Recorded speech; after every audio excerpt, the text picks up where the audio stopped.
Ukuphuma kwakhe eKhomishaneni kaZondo kanye nokungayishayi indiva iKhomishana sekumdalelele amazinyo abushelelezi uZuma kulesicawu nasenkantolo yomthethosisekelo. Ikhomishana imfuna eboshiwe.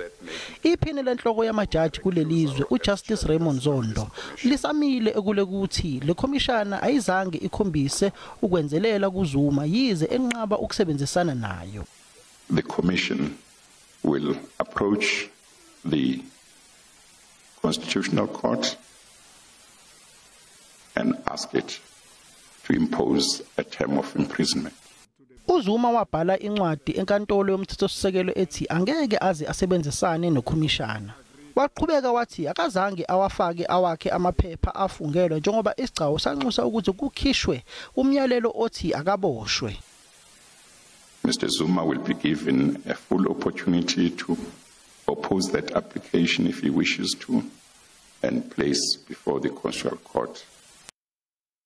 Ngasolinye kwakhe neKhomishana kwadala ukuthi avakashelwe abathile emzini wakhe osenkandla kanti abanye babo kwakunembiko ethi babezozama ukumnxenxa ukuthi abambisane nezinhlaka zomthetho kanti abanye abafana nophiko labesifazane kuANC babekhombisa ukwemeseka.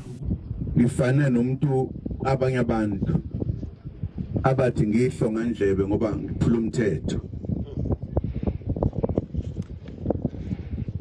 Ithuba ke ngicabanga ukuthi ngizoba nalo namhlanje ukuthi mhlambe ke nginicacisele kahle ukuthi yini lebangela ukuthi ngithatha isinqumo sokuthi angiyi kwiCommission.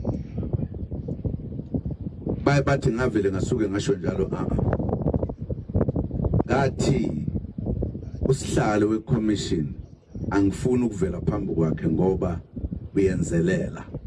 Zinkani zababili kanti ayikho ezimisele ukugoba uphondo. uZuma uvele wawushaya indiva umyalelo wenkantolo yomthethosisekelo kanye neqembu elibusayo. Inkantolo enkulu kunawo wonke kulelizwe kulindeleke ukuthi ithathe isinqumo ngalolu daba lukaZuma ngaphandle kokulalela uhlangothi lwakhe. Ngingusamkelo Maseko wezindaba zeSABC ngibika eGoli.